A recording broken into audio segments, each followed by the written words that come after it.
성 김대건 안드레아 신부의 서한.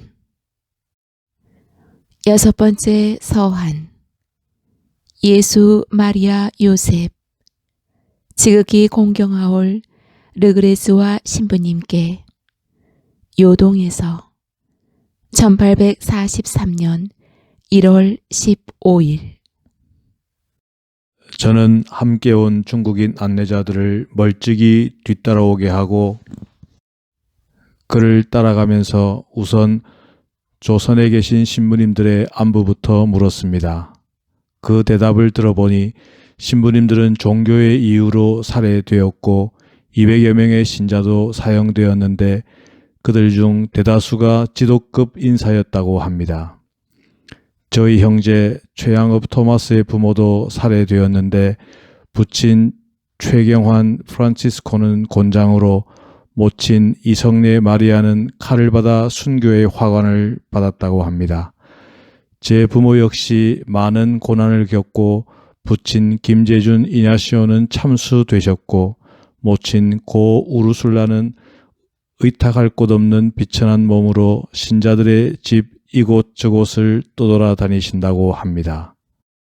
주교님은 모방 사스탕 신부님 두 분도 자수하지 않으면 천주교인이라는 이름까지 전멸될 것이라는 말을 들으시고 서한을 보내 두 분의 신부님들을 서울로 불러올려 다 같이 한날에 순교의 화관을 받으셨다고 합니다. 이분들은 참으로 찬란한 영광을 받으셨습니다. 그리스도의 깃발 아래 용맹하게 싸워 승리를 얻은 후 황제의 붉은 옷을 몸에 두르고 머리에는 면류관을 쓰고 천상성소에 개선용사로서 들어가셨을 것입니다. 그러나 조선은 얼마나 불행한 땅입니까? 그렇게나 여러 해 동안 목자들을 여의고 외로이 지내다가 갖은 노력들을 들여가며 가까스로 맞이한 신부님들을 일시에 모두 잃었으니 이 조선은 얼마나 불행합니까?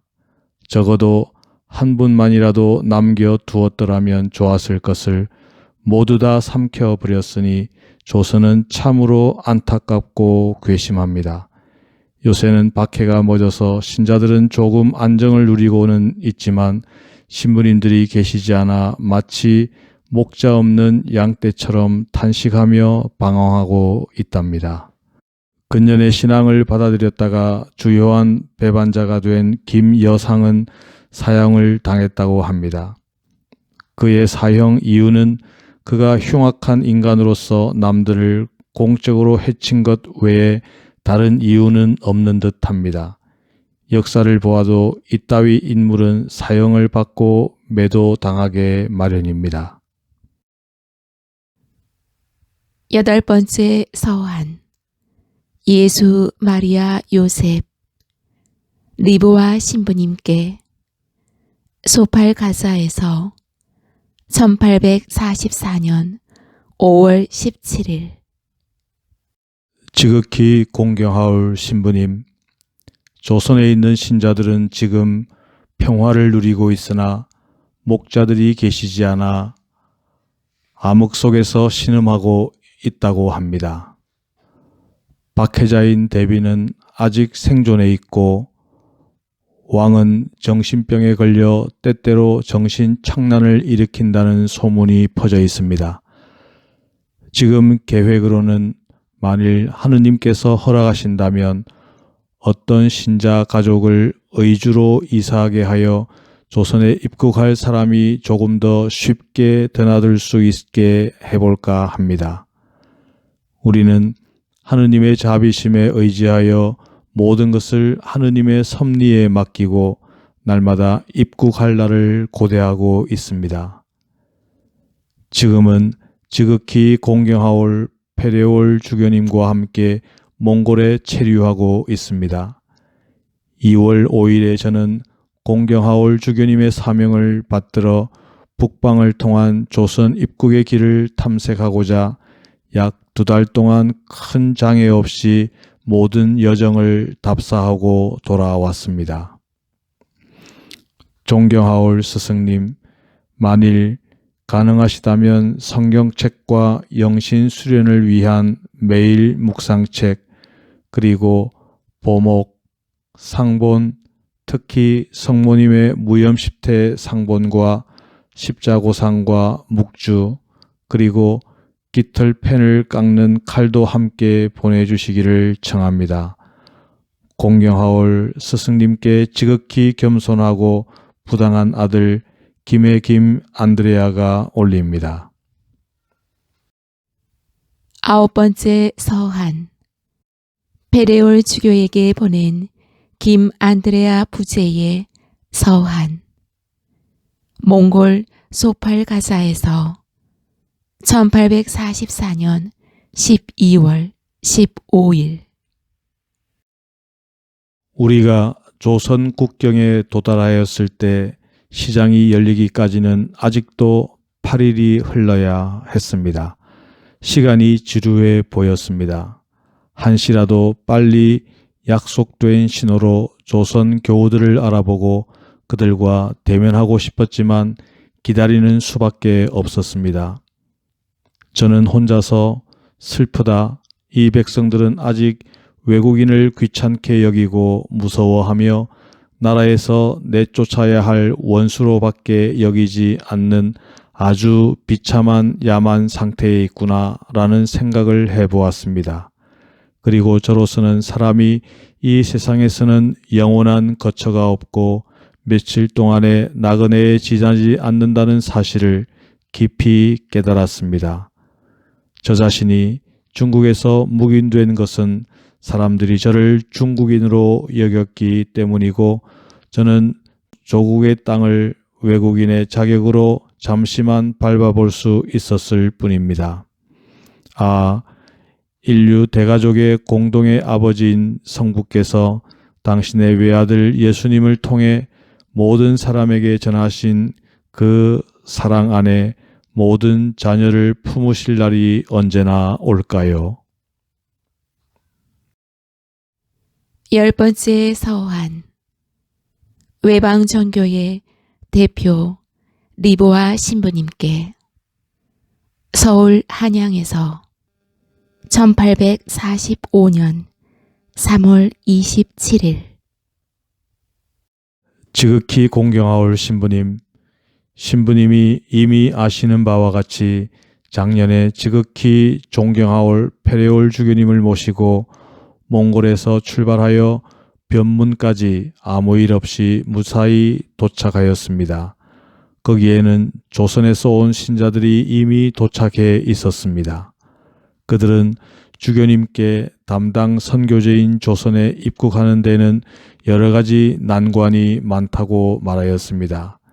그러자 주교님은 저를 먼저 조선에 파견하시어 제가 조선의 정세를 살펴보고 가능성 유무에 따라 주교님의 입국을 주선하도록 하셨습니다. 연락원들이 절실히 필요한 이때에 저 혼자서 여행을 계속하여 서울로 가자니 극히 위험할 뿐 아니라 여비도 없고 옷도 없고 그렇다고 중국으로 되돌아가자니 그것 역시 지극히 어려운 일이며 더구나 선교사들을 조선으로 모셔올 길이 아주 끊어지지나 않을까 하는 등등의 걱정이 태산 같았습니다. 그때 저는 추위와 굶주림과 피로와 근심에 억눌려 기진맥진하여 남의 눈에 띄지 않으려고 거름더미 옆에 쓰러져 있었습니다. 인간의 도움을 전혀 기대할 수 없고 오로지 하느님의 도우심만을 고대하면서 먼동이 틀 때까지 녹초가 된 채 있었습니다. 신자들의 호기심과 말조심이 없는 수다스러움과 위험을 염려하여 필요한 신자 몇 명 외에는 아무에게도 저의 귀국을 알지 못하게 하였습니다. 제가 조선에 돌아왔다는 말을 저의 어머니 고 우르슬라에게도 말하지 말라고 신자들에게 엄중히 당부했습니다. 조선 조정에서는 이미 우리가 마카오로 간 사실을 알고 있었으며 우리가 귀국하는 대로 즉시 잡아 죽이게 되어 있었기 때문입니다. 방 안에 갇혀 있은 지 며칠이 지나니까 무슨 까닭인지 알 수 없는 여러 가지 근심 걱정이 저를 괴롭히더니 마침내 병에 걸렸습니다. 마치 오장육부가 끊어지듯이 가슴과 배와 허리가 참을 수 없을 만큼 지독히 아팠습니다. 때때로 심하게 아프다가 좀 낫기도 하고 이렇게 한 보름 넘게 앓았습니다. 저는 병을 고치기 위하여 신자 의원과 외교인 의원을 청하여 그들이 주는 여러 가지 약을 먹었습니다.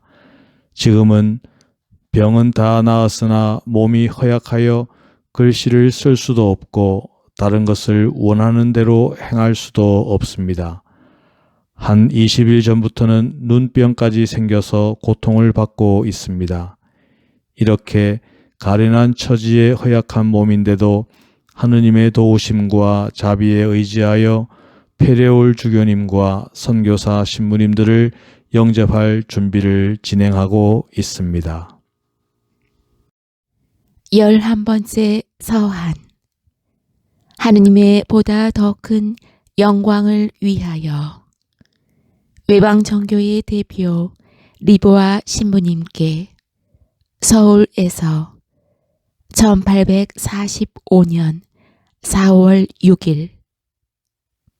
공경하올 신부님, 신자들은 박해와 굶주림에 억눌려 있었고 그들은 거의 모두가 집도 없이 떠돌아다니며 여기저기로 도망다니면서 사방에서 체포되어 몰살당하는 비참한 상황에 놓여 있었습니다.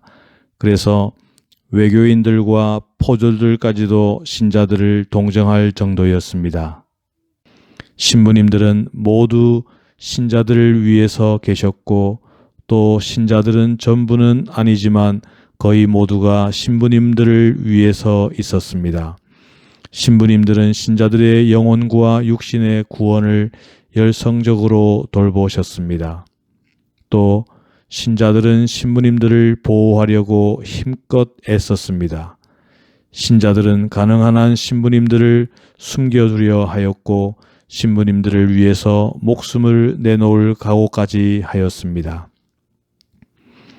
신부님들은 자진하여 포졸들에게로 가셨고 또 신자들은 신부님들을 한사코 만류하지는 않았으며 어떤 신자들은 포졸들을 찾으러 나가기도 하였음을 저는 부인하지 않습니다. 그러나 윤리적으로 달리 행동할 수가 없었습니다. 이제까지도 좁은 왕국에서 조정은 신부님들을 체포하라고 명령하였고 주교님들은 신부님들에게 여러 차례 편지를 보내어 신부님들을 부르셨습니다. 포졸들이 사방에 깔려 있었고 그들은 신부님들을 수색하면서 이미 문턱에 가까이 오고 있었습니다. 주교님은 불가피한 사정에 몰려서 당신의 사랑하는 신부님들을 최후의 형장에 속히 오도록 명하신 것입니다. 신부님들은 주교님의 명령에 순명하였고 또 탈출할 수도 없었습니다. 신부님들은 잠깐은 탈출할 수 있었겠지만 당신들이 구하려고 온 자기 양들을 위하여 많은 환난을 무릅쓰고 죽음의 길을 떠났습니다. 그러므로 제 판단으로는 그것은 과오가 아니라 덕행이었습니다.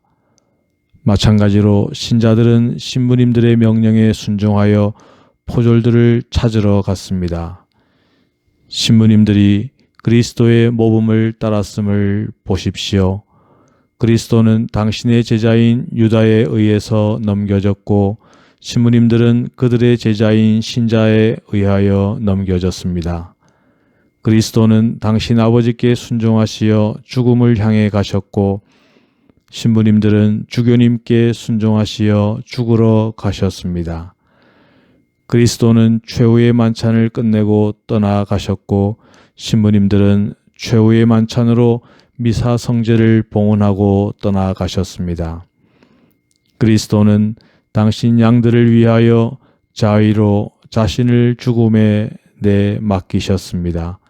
이처럼 신부님들은 자기 양들을 위하여 자의로 자신을 최고의 형벌에 내 맡기셨습니다. 신부님들은 신자들이 사제를 필요로 하는 처지에 있음을 모르지 않았고 또 그들의 목숨이 귀중하다는 것을 모르지 않았습니다. 신부님들은 당신들이 죽은 다음에 미래가 어떠하리라는 것을 똑똑히 알았고 목자 없는 양들이 뿔뿔이 흩어질 것이요 장차 이리와 늑대들이 주님의 양떼를 잡아 먹으리라는 것을 예견하였습니다.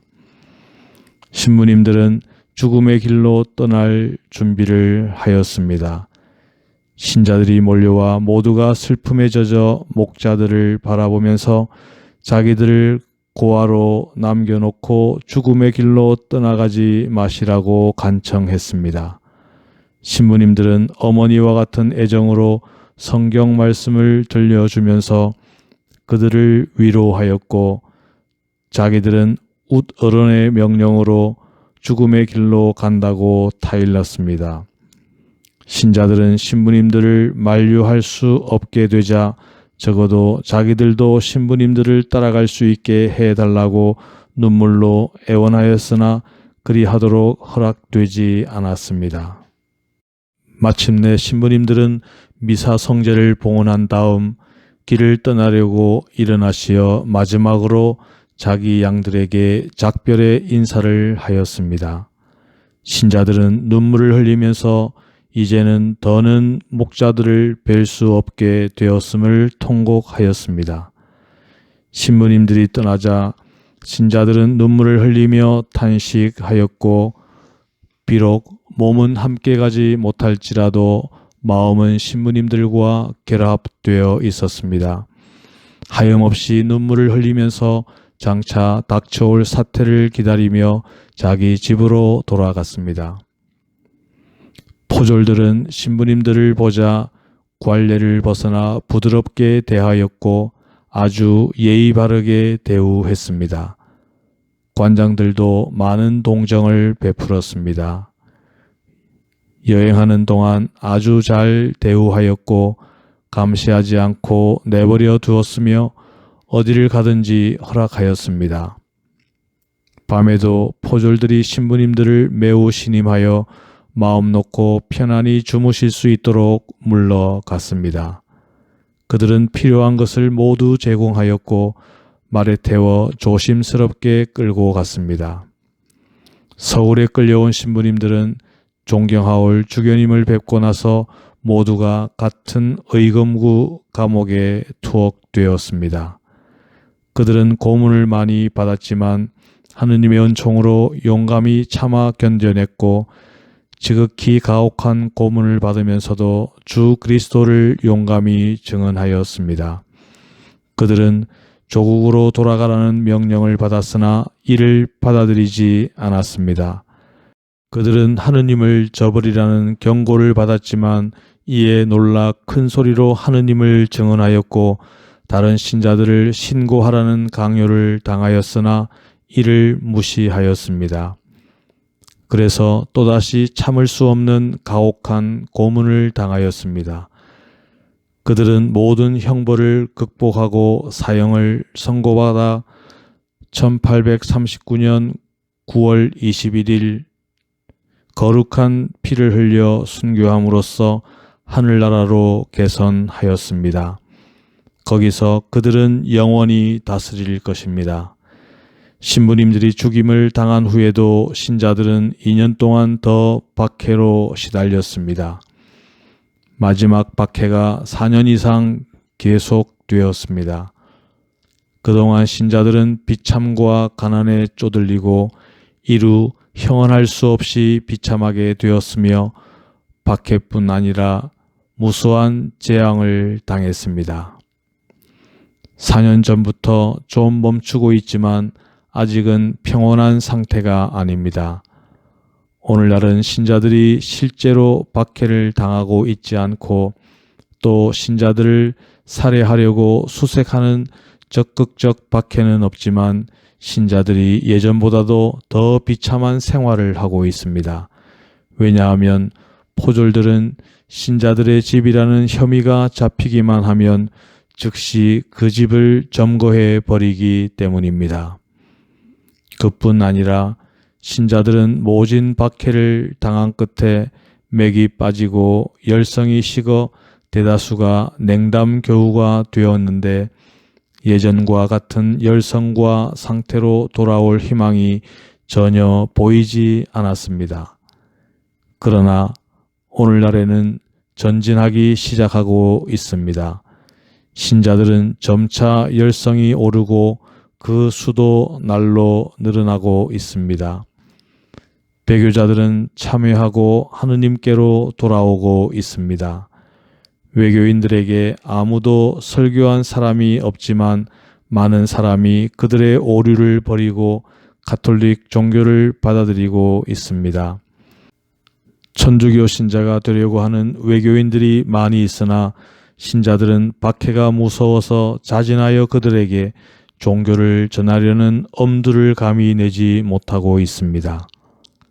거의 모든 백성이 그리스도의 종교를 찬양하고 그 종교가 참된 종교임을 고백하며 박해가 없었더라면 그들도 신자가 되었을 것이라고 말하고 있습니다. 따라서 오로지 박해가 무서워서 감히 귀의하지 못하고 있을 따름입니다. 포졸들도 서로 다음과 같이 수군거립니다. 만일 박해가 없다면 누구라도 송아지 새끼가 아닌 이상 천주교 신자가 되기를 마다할 사람은 없을 거야. 천주교는 참으로 훌륭한 종교이기는 한데 우리가 만일 신자가 되면 아무것도 우리가 원하는 대로 마음대로 행동해서는 안 된다는군. 온갖 모욕을 인내로 참아내고 언제 어디서나 겸손해야 한다네. 자기 자신과 세상 사물을 경시하며 모욕을 받더라도 보복을 해서는 안 된다네. 그러니 비참할 거야. 세속적인 것은 아무것도 할 수 없으니 사람이 이 세상에서 산다는 것은 아무 소용이 없을 거야. 일반적으로 외교인들은 천주교 신자들이 정직하다고 알고 있고 신자들의 비참을 동정합니다. 박해 때에는 신자들에게 여러 가지로 은혜를 베풀어 주었습니다. 외교인들은 어떤 좋은 것이나 놀라운 것을 발견하면 천주교인 소행이라고 합니다. 외교인들끼리도 어떤 것을 올바로 행하면 자네도 천주교 신자인가? 그래서 바르게 행동하려는 건가? 라고들 합니다. 중국인인 주문모 신부님을 죽인 왕후를 제외하고는 조선에서는 종교를 적극적으로 박해한 임금님이 없었습니다. 모든 박해는 벽파의 대신들로부터 시작되었고 왕들은 흔히 마음이 내키지는 않았지만 벽파의 뜻을 감히 반대하지 못하고 그들이 하자는 대로 허락하였을 따름이었습니다. 1838년에 대왕 대비가 바로 그러하였고 그 다음 몇 해 동안의 마지막 박해 때에도 그러하였습니다. 대왕 대비는 대신들의 뜻을 감히 반대하지 못했고 마음속으로는 반대하면서도 대신들이 신자들을 가혹하게 박해하고 신부님들을 죽이는 것을 허락하였습니다. 그 당시 최고 권력자였던 김대비의 오빠 김유근이 살아 있었더라면 박해는 일어나지 않았을 것입니다. 그는 조선 안에 외국인 신부님들이 계시다는 것을 알고 있었고 신자 중 누구도 박해하는 것을 허가하지 않았습니다. 그는 예비신자이고 궁중의 이품 고관인 김정희와 순교자 유진길 아우구스티노와 아주 친분이 두터웠습니다. 마침내 그는 많은 사람으로부터 그리스도 교인이 되었다는 평을 받았었습니다. 그런데 1838년경에 중병을 앓고 정신을 잃었으며 1839년에 사망하였습니다. 그래서 벽파들은 기회를 잡게 되었고 박해를 일으켰던 것입니다. 안녕히 계십시오. 공경하올 스승님께 김의 김 안드레아가 올립니다. 12번째 서한. 예수, 마리아, 요셉, 리보와 신부님께 서울에서 1845년 4월 7일. 지금 천주교의 제일 큰 적은 조만영인데 그는 젊은 대비의 부친입니다. 그가 오늘날 이 나라 정치의 최고 권력을 잡고 있으며 그의 동생 조인영은 영의정이고 그의 아들은 병조 판서입니다. 최근에 일어난 박해는 모두 다 주로 조만영과 조인영의 계획으로 벌어졌는데 신자들을 가혹하게 박해하고 신부님들을 죽이라고 명한 자도 바로 그들이었습니다. 그러나 대신들은 신부님들을 죽이고 나서는 프랑스 사람들이 군함을 타고 들어와 그들에게 복수할까봐 무서워하고 있습니다. 모든 백성은 나라에서 무죄한 피를 너무나 많이 흘리게 하였으므로 필연코 전쟁이 일어나 온 나라가 큰 재앙을 입을 것이라 단정하고 떠들어대고 있으며 지금은 전쟁을 기다리기까지 하고 있습니다. 조선의 국법대로 하면 외국인들은 죽일 수가 없고 오히려 본국으로 돌려보내는 법입니다. 그러므로 중국인들, 달단인들, 일본인들은 필요한 것들을 주어서 반드시 돌려보냈습니다. 그러나 신부님들을 죽인 것은 확실히 종교 때문에 죽인 것입니다. 정부에서는 신부님들이 조선에 온 것을 교황님과 프랑스 왕이 파견하여 온 것으로 믿고 있습니다. 그래서 신부님들을 죽인 후에 매우 무서워하지 않을 수가 없었습니다. 신부님들이 순교한 다음에도 신자들은 2년 동안 박해를 더 받았습니다.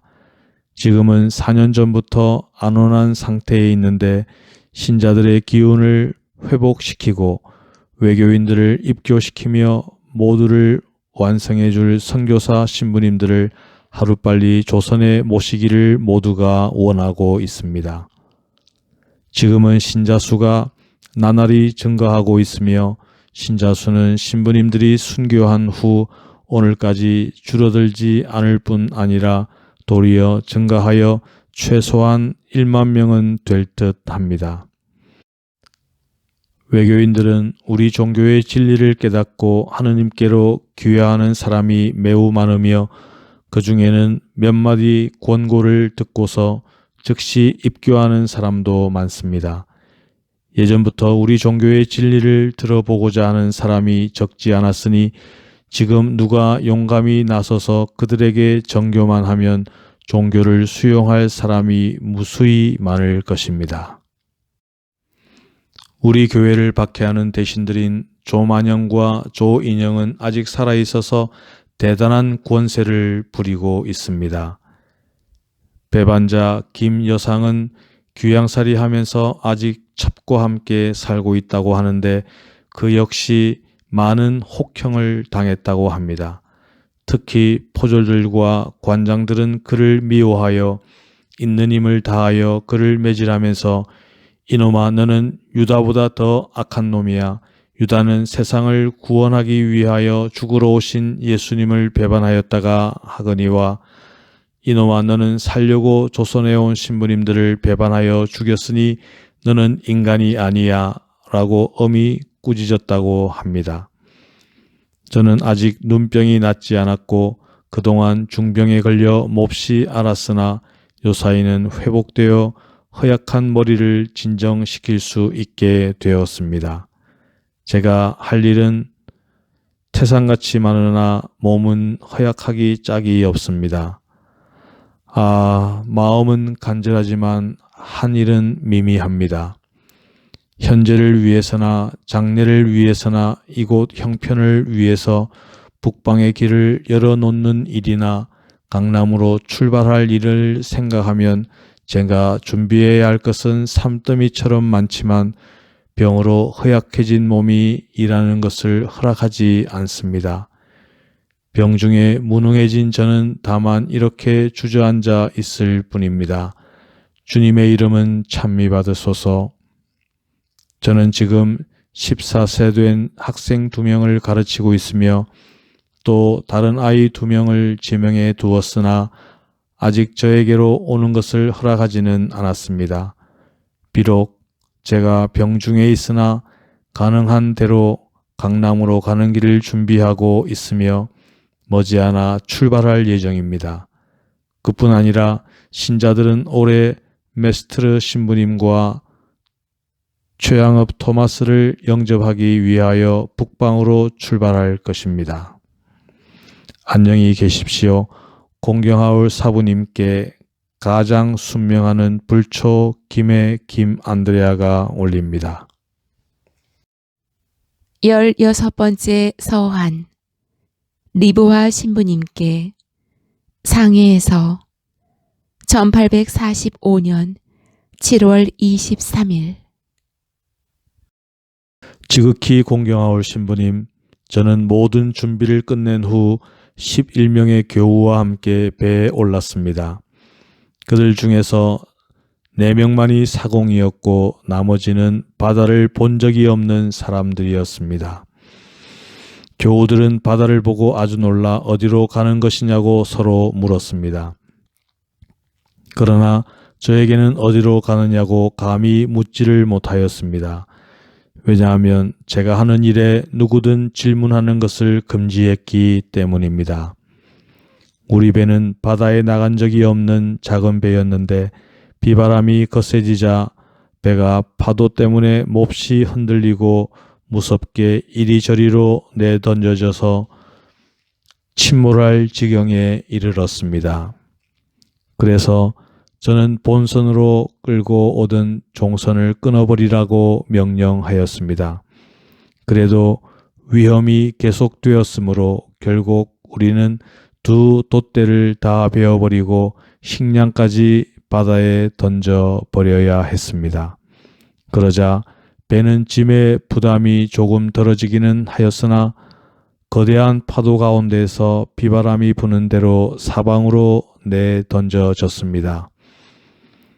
교우들은 사흘 동안 먹지 못하여 극도로 쇠약해졌고 또 삶에 대해 절망하여 슬퍼져서 울며 이제는 끝장이다, 살아날 수 없을 거야 라고들 하였습니다. 저는 그들에게 하느님 다음으로 우리의 유일한 희망이신 성모님의 기적의 상본을 보이면서 겁내지 마십시오. 우리를 도우시는 성모님이 여기에 우리와 함께 계시지 않습니까? 하고 말하였습니다. 그리고 이와 비슷한 말로 될 수 있는 한 그들을 위로하고 그들에게 용기를 주었습니다. 저도 신병 중이었지만 싫은 음식을 억지로 먹으면서 일을 하며 두려움을 드러내지 않았습니다. 동시에 제가 으뜸 사공으로 채용한 이미 예비신자인 외교인에게 세례를 주었습니다. 배의 키가 거센 파도에 부러져 나갔습니다.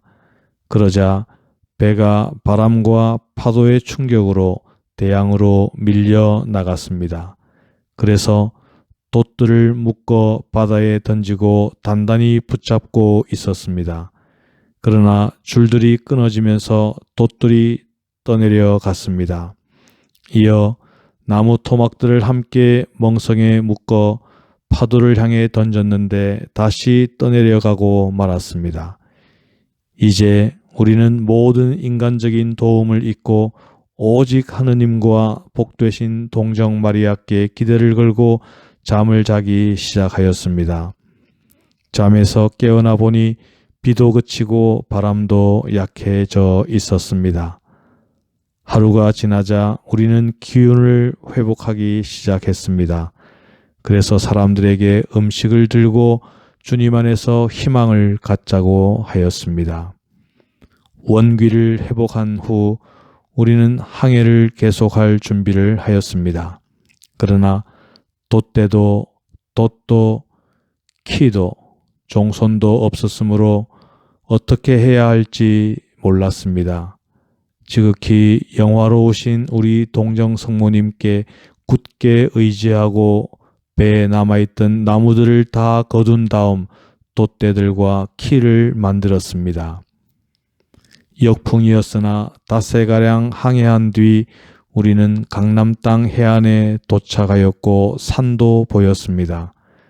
그러나 돛대도 약하고 또 항해에 필요한 물건들도 부족해서 상해까지 갈 수가 없어 낙담하고 있었습니다. 중국인들에게 도움을 청하고 아니면 적어도 길을 물어보고 싶었지만 종선이 없어서 우리가 그들에게 갈 수 없고 그들도 우리에게 올 수가 없었습니다. 그들은 도리어 우리를 피해 도망갔습니다. 우리는 이렇게 인간적인 도움에 희망을 잃은 채 오직 하느님의 도우심만 기다리고 있었습니다. 17번째 서한. 예수, 마리아, 요셉. 조선 대목구장 페레올 주교님께 상해에서 1845년 7월 23일. 지극히 공경하올 페레올 주교님, 저는 주교님에 의해 조선에 파견된 후 하느님의 도우심으로 무사히 입국하였고 서울에서 교우들의 영접을 받았습니다. 그간 여러 번 고된 병에 걸려 심하게 앓았습니다. 교우들은 지금 박해를 받지 않고 평안히 지내고 있습니다만 목자가 없어서 탄식하고 있습니다. 신자 수가 날로 증가하고 열심히 더해지고 배교자들이 더 좋은 결실을 위해 돌아오고 있으며 많은 외교인들이 가정에 전해오는 오류들을 버리고 참 하느님께 회도하고 있습니다. 그리고 천주교에 대해 아주 좋은 견해가 외교인들 사이에 널리 퍼지고 있습니다. 신자 수는 최소한 1만 명으로 추산되고 순교자 수는 처음부터 800명으로 전해지고 있습니다. 오늘날 교우들이 실제로 또는 확실한 박해를 받고 있지는 않을지라도 그러나 매일같이 죽을 위험에 처해 있습니다. 그들은 정말로 가난하고 불쌍합니다. 강남으로 오는데 근 한 달이 걸렸고 2번 폭풍우를 겪었습니다. 조선에서 저와 함께 떠난 교우들의 부모와 아내들의 행방은 모릅니다. 우리가 강남 근방의 바다에 있을 때 해적들을 만났습니다. 그러나 우리의 동정 성모 마리아의 보호로 감히 우리를 약탈하지 못했습니다. 오송과 상해에 도착했을 때 영사와 영국인들이 우리를 매우 친절하게 맞이하고 보호해 주었습니다. 중국 관리들은 우리가 육지로 해서 조선으로 돌아가기를 원하였고 그래서 관례대로 우리의 도착을 황제에게 고발하려 하였습니다. 그러나 저는 계속 그렇게 하지 못하도록 막았습니다. 지금은 그 관리들이 저에게 경의를 표하고 이곳에 마음대로 체류하도록 허락하고 있습니다. 그뿐 아니라 제가 영국인들과 친하게 지내고 그들의 말을 알아듣는 것을 보고는 매우 놀라워합니다. 또 제가 중국말을 잘하는 것을 보고 저를 중국인으로 여기는 사람들도 있습니다.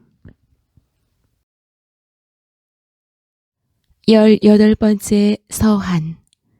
리브와 신부님께 서울에서 1845년 11월 20일. 지극히 공경하올 신부님, 9월경에 강남을 출발하였습니다. 큰 바다로 밀려나와 여러 번 폭풍우에 시달렸습니다. 다음 바람이 거세지고 키가 부러지게 되어 난파하지 않도록 돛대들을 베어버렸습니다. 그러고는 항해를 계속하였는데 강한 역풍으로 제주도 용수 포고에까지 밀려갔습니다. 마침내 여러 날이 걸려 강경이라는 항구에 도착하였고 하느님의 도우심으로 아무런 재앙 없이 교우들의 영접을 받았습니다. 지극히 공경하올 페레올 주교님과 공경하올 다블리 신부님은 주님 안에서 평안히 계시며 조선말을 공부하고 있습니다. 우리는 메스트르 신부님과 최양업 토마스 부제를 영입할 여행을 준비하고 있습니다. 저의 리브와 신부님과 공경하올 르그레즈와 신부님에게 진심으로 모든 행복과 성공을 기원합니다. 신부님, 기도와 미사 성제 때 저를 기억해 주십시오. 신부님의 부당하고 무익한 종 안드레아가 올립니다. 19번째 서한. 예수, 마리아, 요셉. 감옥 안에서. 음력 1846년 6월 8일. 지극히 공경하올 베르네 신부님, 메스트르 신부님, 리브와 신부님, 르그레즈와 신부님께. 음력 3월경에 지극히 공경하올 페레올 주교님의 뜻을 따라 백령도로 항해하였습니다.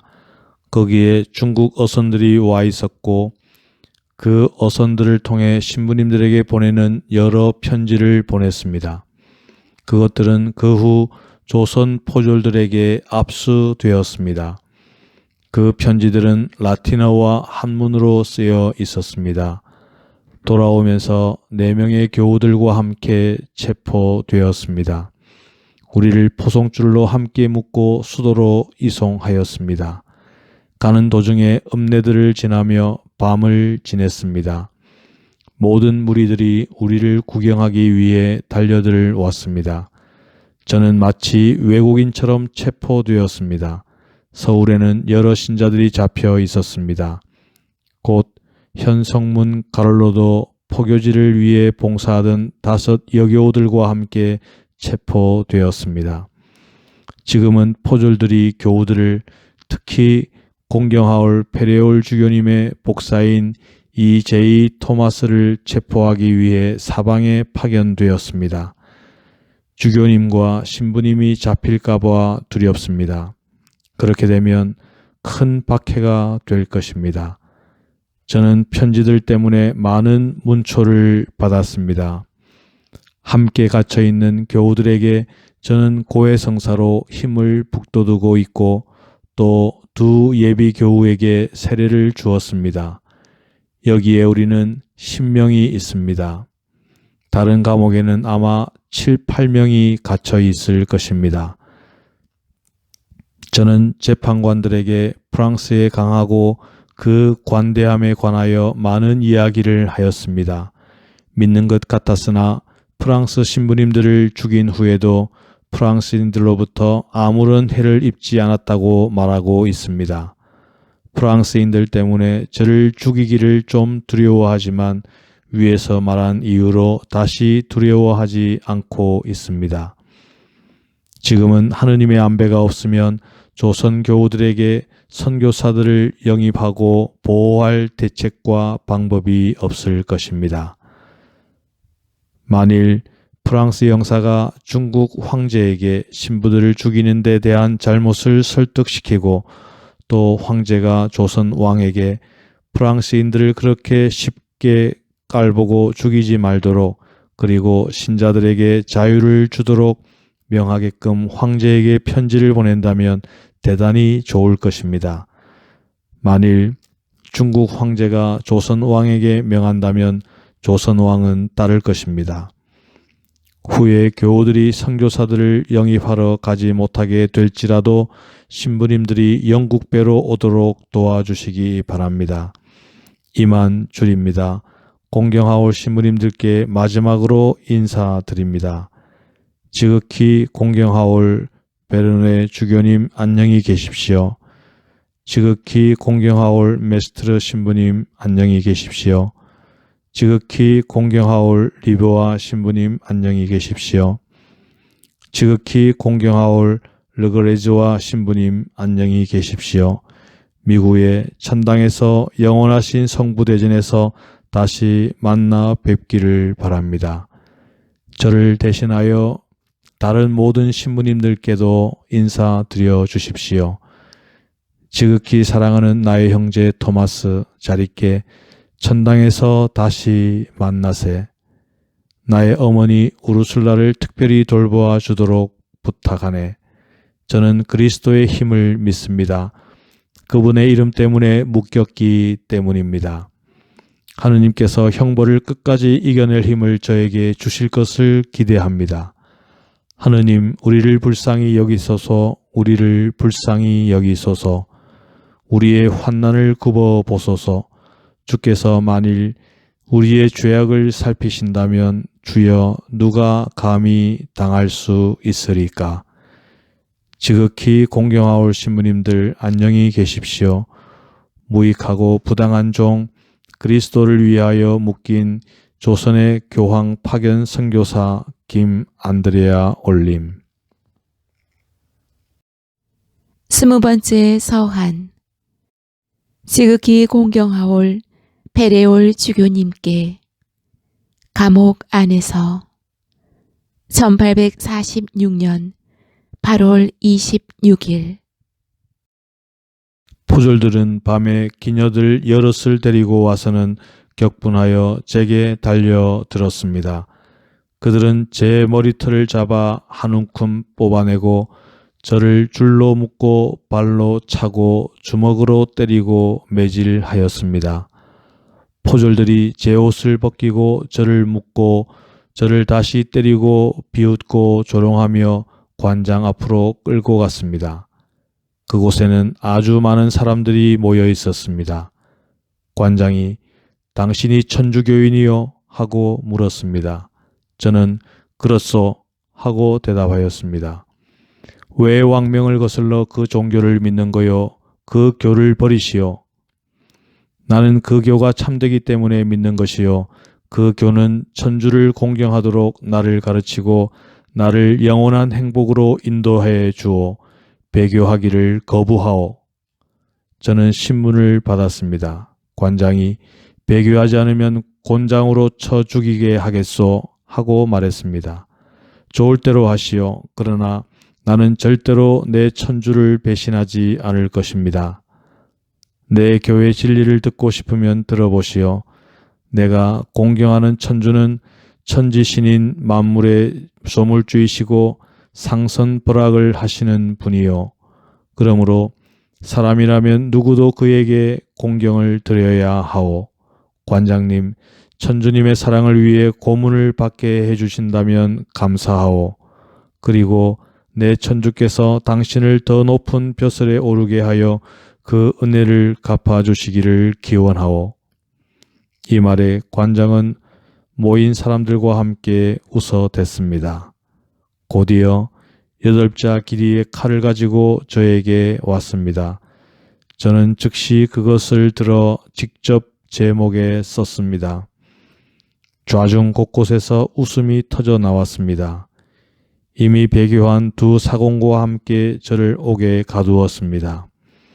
제 손과 발, 목과 허리는 단단히 묶여 있어서 걸을 수도 앉을 수도 누울 수도 없었습니다. 저는 또 저를 구경하러 모여든 군중들에게도 괴롭힘을 당했습니다. 저는 밤의 일부를 그들에게 천주교를 설교하는 데 보냈습니다. 그들은 제 말을 관심 있게 들었고 그것이 임금에 의해 금지되어 있지만 않다면 믿을 것이라고 서슴지 않고 말했습니다.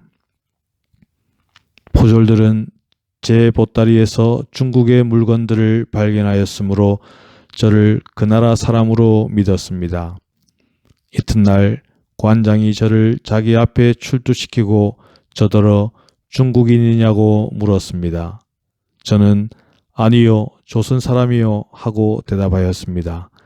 그러나 그는 제 말을 믿지 않고 중국의 어느 지방 출신이요 하고 물었습니다. 나는 광동 지방의 마카오에서 자랐고 천주교인이요. 호기심에서 또 나의 종교를 전파하고 싶어서 이 해역에 오게 되었소. 그는 저를 다시 오게 가두게 하였습니다. 닷새가 지난 후 아주 많은 포조를 거느린 한 작은 관리가 도의 수부인 해주로 저를 압송하였습니다. 감사가 저더러 중국인이냐고 묻기에 저는 섬의 관리에게 한 것과 같은 대답을 하였습니다. 그는 천주교에 관하여 제게 많은 질문을 하였습니다. 저는 즉시 그 기회를 이용하여 그에게 영혼의 불멸함과 지옥과 천당, 천주의 존재와 사후의 행복을 위해 그분을 공경할 필요성을 이야기했습니다. 감사와 그의 부하들은 당신이 하는 말이 옳고 합리적이긴 하지만 임금이 천주교인이 되는 것을 허락하지 않지 않소 하고 대답하였습니다. 이어 그들은 교우들과 포교지를 위태롭게 할 수 있는 많은 것들에 대하여 제게 질문하였습니다. 저는 그들에게 절대로 대답을 하지 않았습니다. 그들은 성난 어조로 사실대로 말하지 않으면 여러 가지 형벌로 고문을 하겠소 하고 다시 말하였습니다. 마음대로 하시오 하고 말하고 저는 형구들이 있는 곳으로 달려가서 그것들을 감사 발밑으로 집어 던지며 자, 준비가 다 되었으니 치시오. 나는 당신들의 고문을 무서워하지 않소 라고 감사에게 말했습니다. 포졸들은 즉시 그것들을 치워버렸습니다. 감사의 이 하인들은 제게 다가와서 이렇게 말하는 것이었습니다. 누구나 감사에게 말할 때는 자신을 소인이라고 하는 것이 관습이요. 그게 무슨 말이요? 나는 대인이고 양반이요. 나는 그런 말은 모르오. 며칠 후 감사가 저를 다시 출두시키고 중국에 관한 질문으로 저를 괴롭혔는데 어떤 때는 제가 정말 중국 사람인지 알려고 통역을 통해 저에게 말을 걸기도 하였습니다. 그리고 마침내 그는 제게 배교를 명하였습니다. 저는 어깨를 으쓱하며 가엾다는 표시로 빙그레 웃었습니다. 저와 함께 붙잡힌 두 교우는 잔인한 고문에 못 이겨 제가 서울에서 살던 집을 일러 바쳤고 또 주교님의 복사인 E.J. 토마스와 그의 동생 마테오와 그 밖의 몇몇 교우들을 고발하였습니다. 그들은 우리를 아주 엄중하게 감시하였습니다. 우리를 각기 딴 감옥에 가두어 두고는 병사 4명이 밤낮으로 우리를 지켰습니다. 우리의 손과 발에는 쇠사슬이 묶여 있었고 목에는 칼이 씌워져 있었습니다. 또한 우리 허리들은 하나의 긴 줄로 서로 묶여 있었기 때문에 우리 세 사람은 필요한 배설을 하러 갈 때마다 그 줄 끝을 붙들어야 했습니다. 제가 겪어야 했던 괴로움이 어떠하였을지는 주교님의 상상에 맡깁니다. 제가 마카오에서 병을 앓았을 때 치료받은 흡각 때문에 제 가슴에 생긴 7 상처 자국을 보고 병사들은 북두칠성이라고 하며 갖은 희롱으로 저를 놀리며 조아들 하였습니다. 그들은 임금의 명령에 따라 저에게 배교를 명하였습니다. 저는 임금 위에 천주님이 계시는데 그분이 자신을 공경하도록 명하심으로 그분을 배반하는 것은 임금의 명령이 정당화시킬 수 없는 범죄요 라고 대답하였습니다. 교우들을 고발하라는 독촉에 저는 그것은 이웃을 사랑하라는 사랑의 의무와 천주의 계명을 어기는 것이라고 말하였습니다. 천주교에 관한 질문을 받고 저는 그들에게 천주의 존재와 그 단일성, 창조와 영혼의 불멸함과 지옥, 창조주를 흠숭할 필요성과 이교의 허위성 등을 자세히 설명하였습니다. 제 이야기가 끝나자 판관들은 당신의 종교가 좋소. 그렇지만 우리 종교도 좋소. 그래서 우리가 그것을 믿는 것이요 라고 대답하였습니다. 저는 즉시 이렇게 다시 말하였습니다. 만일 당신들의 의견이 그렇다면 우리를 조용히 내버려 두고 우리와 평온하게 살도록 해야 하오. 그러나 그러기는커녕 도리어 우리를 박해하고 우리를 최악의 죄인들보다 더 가혹하게 다루고 있어. 여러분은 우리 종교가 좋고 참되다고 자백하면서 그 종교를 사교로 괴롭히고 있으니 여러분 자신은 자기 모순에 빠진 것이요. 그들은 저에 대한 대답으로 바보스럽게 웃었습니다. 우리가 사형장으로 언제 끌려갈지는 모르겠습니다. 주님의 자비에 온전히 맡기고 그분께서 우리에게 마지막 순간까지 그의 거룩한 이름을 고백할 힘을 주시기를 기원합니다. 제 어머니 우르술라를 주교님께 부탁드립니다. 10년이 지나 며칠 동안 아들을 볼 수 있었으나 다시 곧 아들과 헤어져야 했습니다. 부디 슬퍼하실 어머니를 위로해 주십시오. 정신적으로 주교님의 발 아래 엎드려 지극히 사랑하올 저의 아버지이시며 지극히 공경하올 저의 주교님께 마지막으로 인사를 드립니다. 배시 주교님께도 마찬가지로 인사드립니다. W 신부님께 안부 전해주십시오. 천국에서 다시 뵙겠습니다. 예수 그리스도를 위한 포로이며 사제인 김안드레아. 추신 8월 29일 저는 프랑스 배들이 조선에 왔다는 확신을 오늘 얻었습니다. 그들은 우리를 쉽게 석방시킬 수 있을 것입니다. 그러나 그들이 위협만 하고 그대로 돌아가 버린다면 조선 포교지에 큰 해를 끼치고 또한 저는 죽기 전에 무서운 형벌에 처하게 될 것입니다. 주님, 모든 일을 좋은 결과로 이끌어 주소서. 실제로 음력 7월 25일 어전 회의에서 영의정 권도니는 프랑스 군함을 불러들인 것이 바로 천주교 신자들이라고 생각하였고, 따라서 김대건 신부를 역적으로 다스려야 한다고 주장하였다. 그 결과 김대건 신부에게는 군문 효수의 판결이 내려졌고, 이튿날인 7월 26일, 양력 9월 16일에 새남터에서 형이 집행되었다. 21번째 서한 마지막 회유문. 김대건 신부 마지막 회유. 옥중에서 1846년 8월 말. 교우들 보아라. 우리 벗아 생각하고 생각할지어다. 천주께서 무시지시로부터 천지 만물을 배치하시고 그 중에 우리 사람을 당신 모상과 같이 내어 세상에 두신 목적과 뜻을 생각할지어다. 온갖 세상 일을 가만히 생각하면 가련하고 슬픈 일이 많다.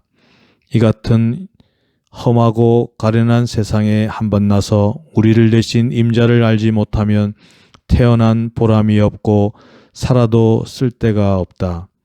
비록 주님의 은혜로 세상에 태어나고 주님의 은혜로 영세 입교하여 주의 제자가 되니 그 이름이 또한 귀하거니와 실천이 없으면 그 이름을 무엇에 쓰겠는가?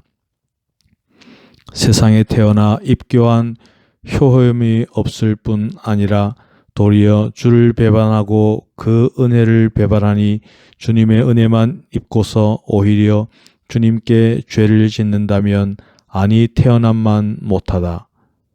밭을 심는 농부를 보면 때를 맞추어 밭을 갈고 거름을 넣고 더위에 수고를 아끼지 않고 아름다운 씨를 가꾸어 수확할 때에 이르러 곡식이 잘 되고 연글면 마음에 땀낸 수고를 잊어버리고 오히려 기뻐 춤추며 탄식할 것이요.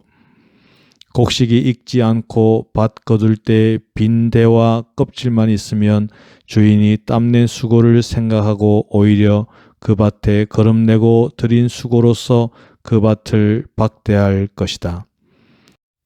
이처럼 주께서 땅으로 밭을 삼으시고 우리 사람으로 벼를 삼아 은총으로 거름을 삼으시고 강생 구속하여 구속의 피로 우리에게 물을 주시어 자라고 염글도록 하셨으니 심판날 거두기에 이르러 은혜를 받아 염근 자 되었으면 주님의 자녀로 천국을 누릴 것이요 만일 염글지 못하였으면 주의 자녀로서 원수가 되어 영원히 마땅한 벌을 받으리라. 우리 사랑하올 제영들아 알지어다. 우리 주 예수께서 세상에 내려 친히 무수한 고난을 받으시고 괴로운 가운데로조차 성교회를 세우시고 고난 중에 자라나게 하신지라. 그러나 세상 풍속이 아무리 치고 싸우나 능히 이기지 못할지니 예수 승천 후 사도 때부터 지금까지 이르러 성교회 무수히 가난함 중에 성장하였으니 이제 우리 조선에 성교회가 들어온 지 5, 60년에 여러 번 박해로 교우들이 지금까지 이루고 또 오늘날 군란이 치성하여 여러 교우와 나까지 잡히고 아울러 너희들까지 환난을 당하니 우리 한 몸이 되어 애통한 마음이 없겠으며 육정에 차마 이별하기 어려움이 없으랴. 그러나 교회의 가르침에 말씀하시되 작은 털것이라도 주께서 돌아보신다 하고 모르심이 없이 돌보신다 하였으니 어찌 이렇듯한 군란이 주의 명이 아니면 주님의 상이고 주님의 벌 아니겠는가. 주의 거룩한 뜻을 따르며 온 마음으로 천주 예수의 대장의 편을 들어 이미 항복받은 세속 마귀를 물리칠지어다. 이런 황망한 시절을 당하여 마음을 늦추지 말고 도리어 힘을 다하고 역량을 더하여 마치 용맹한 군사가 병기를 갖추고 전장에 있음같이 하여 싸워 이길지어다. 부디 서로 우애를 잊지 말고 돕고 아울러 주 우리를 불쌍히 여기시어 환난을 물리칠 때까지 기다리라. 혹 무슨 일이 있을지라도 부디 삼가고 극진히 조심하여 주님의 영광만을 위하고 조심을 배로 더하고 더하여라. 여기 있는 자 22는 아직 주님의 은혜로 잘 지내니 서로 죽은 후라도 너희가 그 사람의 가족들을 부디 잊지들 말라. 할 말이 무궁한들 어찌 지필로 다하리. 그친다. 우리는 미국의 전장에 나갈 터이니 부디 착실히 닦아 천국에 가서 만나자. 사랑하는 마음 잊지 못하는 신자들에게 너희 이런 어려운 시기를 당하여 부디 마음을 허투루 먹지 말고 주야로 주님의 도움을 빌어 삼구를 대적하고 고난을 참아받아 주님의 영광을 위하고 너희들의 영혼 대사를 경영하라. 이런 환난 때에는 주의 시험을 받아 세속과 마귀를 쳐 덕공을 크게 세울 때니 부디 환난에 눌려 항복하는 마음으로 주님을 섬기고 구원받는 일에 물러나지 말고 오히려 지나간 성인 성녀의 자취를 만만코 다스려 성교회의 영광을 더하고 천주의 착실한 군사와 의로운 자녀가 됨을 증거하고 비록 너희 몸은 여럿이나 마음으로는 한 사람이 되어 사랑을 잊지 말고 서로 참아 돌보고 불쌍히 여기며 주의 자비하신 때를 기다려라. 할 말이 무수하되 거처가 타당치 못한다. 모든 신자들은 천국에 만나 영원히 누리기를 간절히 바란다. 내 입으로 너희 입에 대어 사랑을 친구하노라. 부감 김안드레야. 세상 온갖 일이 주님의 명령 아닌 것이 없고 주님의 상벌 아닌 것이 없다. 그러므로 이런 환난도 또한 천주께서 허락하신 바이니 너희는 감수하고 인내하여 주님을 위하고 오직 주님께 슬피 빌어 빨리 평안함을 주시기를 기다리라. 내가 죽는 것이 너희 육정과 영혼의 일에 어찌 꺼리낌이 없겠는가. 그러나 천주께서 오래지 아니하여 너희에게 나보다 더 착실한 목자를 주실 것이니 부디 서러워 말고 큰 사랑을 이루어 한 몸같이 주님을 섬기다가 사후에 한 가지로 영원히 천주대전에 만나 길이 누리기를 천만 바란다. 잘 있거라. 김신부 사정정표.